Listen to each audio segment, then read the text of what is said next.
ISKCON ಕೃಷ್ಣನ ಸಂಕಷ್ಟ ಮತ್ತೊಂದು ಮಗ್ಗಲು ಬದಲಿಸಿದೆ. ಆಸ್ತಿ ವಿವಾದ ಹಿನ್ನೆಲೆಯಲ್ಲಿ ಬೆಂಗಳೂರು ಇಸ್ಕಾನ್ ಸಂಸ್ಥೆ ಸುಪ್ರೀಂ ಕೋರ್ಟ್ ಕದ ತಟ್ಟಿದ ಬೆನ್ನಲ್ಲೇ ಸಂಧಾನ ಸೂತ್ರಗಳು ರೂಪಿಸುವ ಕೆಲಸ ಶುರುವಾಗಿದೆ. ವಿಚಿತ್ರ ಅಂದ್ರೆ ವಿವಾದ ಇತ್ಯರ್ಥಗೊಳಿಸಲು ಸುಪ್ರೀಂ ನೀಡಿರೋ ಸಲಹೆ ಈಗ ಬೀದಿ ರಂಪಕ್ಕೆ ಕಾರಣವಾಗಿದೆ.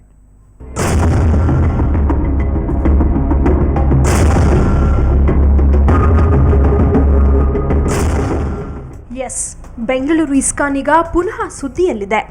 ವಿವಾದ ಇತ್ಯರ್ಥಕ್ಕೆ ದೇಶದ 22 ಇಸ್ಕಾನ್ ಮುಖ್ಯಸ್ಥರು ಬೆಂಗಳೂರು ಕ್ರೆಸೆಂಟ್ ಹೋಟೆಲ್ನಲ್ಲಿ ಸಭೆ ನಡೆಸಿದ್ರೂ ಕೂಡ ಪರಿಹಾರ ಸಿಕ್ಕಿಲ್ಲ.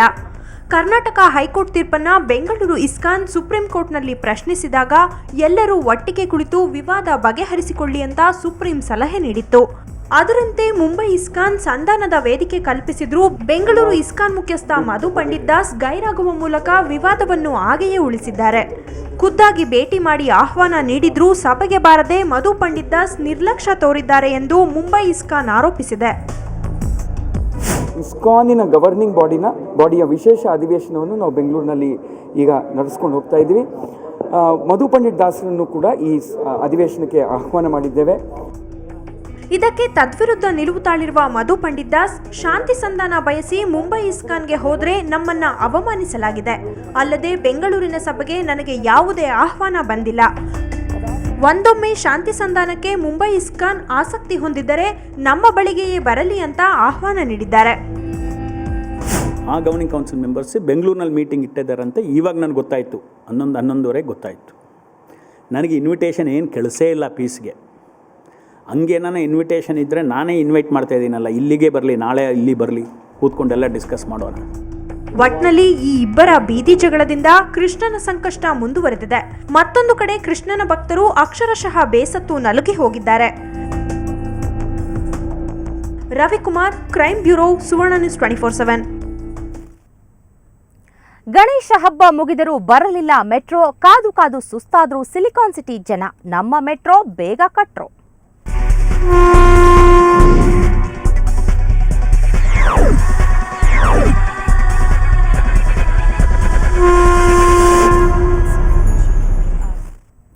ಗಣೇಶ ಬಂದು ಕಾಯಿ ಕಡುಬು ತಿಂದಾಯ್ತು. ಆದ್ರೂ ನಮ್ಮ ಮೆಟ್ರೋ ರೈಲು ಮಾತ್ರ ಹಳಿಗೆ ಬರೋ ಯಾವ ಲಕ್ಷಣವೂ ಗೋಚರಿಸ್ತಿಲ್ಲ.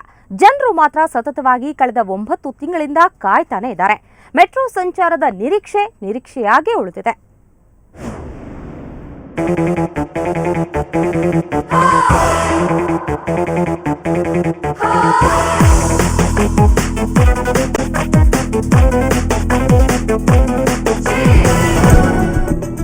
ಬೆಂಗಳೂರಿನ ಜನ ನಮ್ಮ ಮೆಟ್ರೋ ಇವತ್ತು ಬರುತ್ತೆ, ನಾಳೆ ಬರುತ್ತೆ ಅಂತ ಚಾತಕ ಪಕ್ಷಿಯಂತೆ ಕಾಯುತ್ತಲೇ ಇದ್ದಾರೆ. ಇದಕ್ಕೆ ತಕ್ಕಂತೆ ಜನಪ್ರತಿನಿಧಿಗಳು ನೀಡುತ್ತಿರೋ ಆಶ್ವಾಸನೆ ನಂಬ್ತಾನೆ ಇದ್ದಾರೆ ಕೂಡ. ಆದರೆ ಡಿಸೆಂಬರ್ 2010ರಿಂದ ಮೆಟ್ರೋ ಸಂಚಾರದ ಕನಸು ಕಾಣುತ್ತಿರೋ ಸಿಲಿಕಾನ್ ಸಿಟಿ ಮಂದಿಗೆ 2011 ಮುಗಿತಾ ಬಂದರೂ ಮೆಟ್ರೋ ಇನ್ನೂ ಮರೀಚಿಕೆಯಾಗಿ ಉಳಿದಿದೆ. ಯುಗಾದಿ ಅಂದರು, ಆಮೇಲೆ ನೆಕ್ಸ್ಟ್ ಅಂದರು. ಈಗ ನಾಳ್ದು ನಮ್ಮ ಹೊಸ CM ಸದಾನಂದ ಗೌಡ್ರು ಏನು ಹೇಳಿದ್ರಂದರೆ 15ನೇ ತಾರೀಕಿಗೆ ಮಾಡ್ತೀನಿ ಅಂದರು. ಈಗ ಅವರಿಗೆ ಡೌಟ್ ಆಗಿಬಿಟ್ಟಿದೆ, ಆಗುತ್ತಾ ಇಲ್ವಂತ. ಅದಕ್ಕೆ ಅವರಿಗೆ ದಿನ ಕೊಡ್ತಾ ಇಲ್ಲ. ಆದ್ದರಿಂದ ನಮ್ಮ ಅನುಭವ ಏನಂದರೆ ನಾವು ನೋಡ್ತೇವೆ ಇಲ್ವಂತ ಗ್ಯಾರಂಟಿ ಇಲ್ಲ. ಯಾಕೆಂದರೆ ಈ ಫುಲ್ ಸ್ಟ್ರೆಚ್ ಆಗುವಾಗ ಇನ್ನೊಂದು 20 ವರ್ಷನೇ ಆಗ್ಬೋದು ಈಗಿನ ಕೆಲಸ ನಡೆಯುವ ಸ್ಪೀಡ್ ನೋಡಿದರೆ. 2006ಕ್ಕೆ ಆರಂಭವಾದ ಮೆಟ್ರೋ ಕಾಮಗಾರಿ 2010ಕ್ಕೆ ಪೂರ್ಣಗೊಳ್ಳುತ್ತೆ ಅಂತ ಹೇಳಲಾಗಿತ್ತು. ಆದರೆ ಯುಗಾದಿ ಬಂತು, ಮೆಟ್ರೋ ಬರಲಿಲ್ಲ. ಗಣರಾಜ್ಯೋತ್ಸವಕ್ಕೂ ಪತ್ತೆ ಇಲ್ಲ.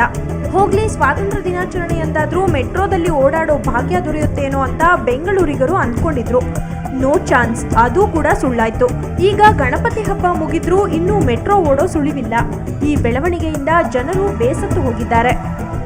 ಮೆಟ್ರೋ ಕಾಯ್ತಾ ಇದ್ದೀವಿ ಮೇಡಮ್, ಎಲ್ಲ ಕಾಯ್ತಾ ಇದ್ದಾರೆ. ನಾವು ಎಲ್ಲ ನಮ್ಮ ಇಡೀ ಬೆಂಗಳೂರು ಎಲ್ಲ ಬರ್ತದೆ ಅಂತ ಎಲ್ಲ ಕಾಯ್ತಾ ಇದ್ದಾರೆ. ಯುಗಾದಿ ಹೇಳಿದ್ರು, ಯುಗಾದಿ ಮತ್ತೆ ಅಷ್ಟೇ ಇವಾಗ ಇದೇ ಹೇಳಿದ್ರು. ಗಣೇಶ ಆಯಿತು, ಗಣೇಶ ಆದಮೇಲೆ ನೋಡೋಣ ಯಾವಾಗ. ಕೇವಲ 7 ಕಿಲೋಮೀಟರ್ ಸಂಚಾರಕ್ಕೆ ಮೆಟ್ರೋಗೆ 6 ವರ್ಷ ಬೇಕಾದರೆ ಇನ್ನು ಬೆಂಗಳೂರಿನ ಎಲ್ಲೆಡೆ ಮೆಟ್ರೋ ಸಂಚಾರ ಆರಂಭ ಮಾಡಬೇಕು ಅಂದರೆ ಲೇಟು ಅನ್ನೋದು ಜನರಿಗೆ ಚೆನ್ನಾಗಿ ಮನವರಿಕೆಯಾಗಿದೆ. ಹೀಗಾಗಿ ಗಣಪನ ಹಬ್ಬದಲ್ಲೂ ಮೆಟ್ರೋ ಸಂಚಾರ ದೂರವೇ ಉಳಿದಿದೆ.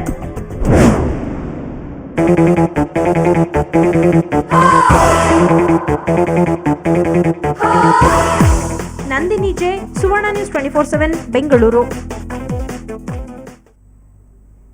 ಇನ್ನು ಮೆಟ್ರೋ ಕುರಿತಾಗಿ ನಾವು ಬೆಳಗ್ಗೆಯಿಂದ ನಿಮಗೆ ಒಂದು ಪ್ರಶ್ನೆಯನ್ನ ಕೇಳ್ತಾ ಇದ್ದೀವಿ.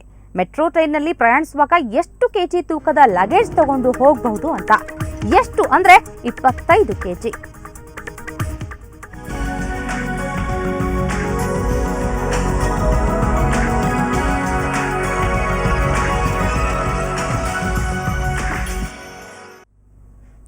ಎಲ್ಲೆಲ್ಲೂ ಗಣಪತಿ ಬಪ್ಪ ಮೋರೆಯ, ಇಷ್ಟಾರ್ಥ ಸಿದ್ಧಿಸೋ ಡೊಳ್ಳು ಹೊಟ್ಟೆ ಗಣಪ, ವಿಘ್ನ ನಿವಾರಣೆಗೆ ವಿಶೇಷ ಪೂಜೆ.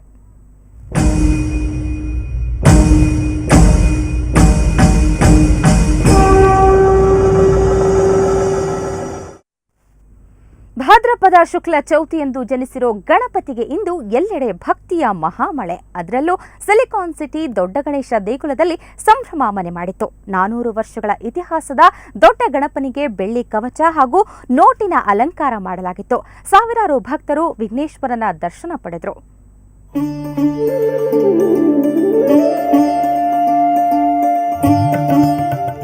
ಬಸವನಗುಡಿ ದೊಡ್ಡ ಗಣಪತಿ ದೇವಸ್ಥಾನದಲ್ಲಿ ಚೌತಿ ಸಂಭ್ರಮ. ಬೆಳಿಗ್ಗಿನಿಂದಲೇ ದೇವಸ್ಥಾನಕ್ಕೆ ಭಕ್ತರು ಆಗಮಿಸಿ ವಿಘ್ನ ನಿವಾರಕನಿಗೆ ಪೂಜೆ ಸಲ್ಲಿಸಿದ್ರು.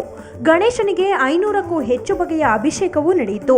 ಗಣೇಶೋತ್ಸವ ಹಿನ್ನೆಲೆಯಲ್ಲಿ ಭಕ್ತರಿಗೆ ವಿಶೇಷ ಪ್ರಸಾದಗಳನ್ನು ವಿತರಿಸಲಾಯಿತು. ಭಕ್ತರು ಸರತಿ ಸಾಲಿನಲ್ಲಿ ನಿಂತು ದೇವರ ದರ್ಶನ ಪಡೆದರು. ಜಾತ್ರೆಗೂ ತುಂಬ ವ್ಯತ್ಯಾಸ ಇದೆ. ಏನಂದರೆ ಈ ದೊಡ್ಡ ಗಣಪತಿ ದೇವಸ್ಥಾನದ ಬೆಂಗಳೂರಲ್ಲಿ ಇರೋದು ನಮ್ಮ ಪುಣ್ಯ. ಆ ಜಾಗದಲ್ಲಿ ನಾವು ಪುಣ್ಯ ಮಾಡಿದ್ದೀವಿ. ನಾವು ಬೆಳಗ್ಗೆ 3:30ಕ್ಕೆ ಬಂದು ಹಾಲಿನ ಅಭಿಷೇಕ ಎಲ್ಲ ಮುಗಿಸ್ಕೊಂಡು ಈಗ ಮಹಾಮಂಗಳಾರತಿ ಮುಗಿಸ್ಕೊಂಡು ಈಗ ಪ್ರಸಾದ ತೊಗೊಂಡು ಹೋಗ್ತಿದ್ದೀವಿ. ಏನಂದರೆ ಸಮಾಧಾನ ಏನಂದರೆ ನಾವು ಇಲ್ಲಿ ಬಂದು ನಾವು ನಮಸ್ಕಾರ ಹಾಕೊಂಡೋಗಿ ದರ್ಶನ ಮುಗಿಸ್ಕೊಂಡು ಮನೇಲಿ ಮಾಡಿದ್ರೆ ನಮಗೊಂಥರ ಸಮಾಧಾನ. ದೇವಾಲಯದಲ್ಲಿ ದರ್ಶನ ಪಡೆದ ಭಕ್ತಾದಿಗಳಿಗೆ 1 ಟನ್ ಪುಳಿಯೋಗರೆ, 1 ಟನ್ ಲಡ್ಡು ಹಂಚಲಾಯಿತು. ಅಷ್ಟೇ ಅಲ್ಲದೆ ದೇವಸ್ಥಾನದ ವತಿಯಿಂದ 1000 ಮಂದಿಗೆ ಮಧ್ಯಾಹ್ನ 1 ಗಂಟೆಯಿಂದ ಭೂರಿ ಭೋಜನದ ವ್ಯವಸ್ಥೆ ಕೂಡ ಮಾಡಲಾಗಿತ್ತು. ಇದರೊಂದಿಗೆ ಗಂಟೆಗೊಮ್ಮೆ ಭಕ್ತಾದಿಗಳು ಸ್ವಯಂ ಪ್ರೇರಿತರಾಗಿ ಬಗೆ ಬಗೆಯ ಪ್ರಸಾದವನ್ನ ಹಂಚುತ್ತಿದ್ರು. ಹೀಗಾಗಿ ಗಣೇಶನ ಪ್ರಸಾದ ಸ್ವೀಕರಿಸಲು ಭಕ್ತ ಸಾಗರವೇ ದೇಗುಲಕ್ಕೆ ಹರಿದು ಬಂತು. 1000 ಜನಕ್ಕೆ ನಾವು ಇಲ್ಲಿ ನಮ್ಮ ದೊಡ್ಡ ಗಣೇಶನ ಗುಡಿ ದೇವಸ್ಥಾನ ನಾವು ಊಟ ಇಟ್ಕೊಂಡಿದ್ದೀರಿ.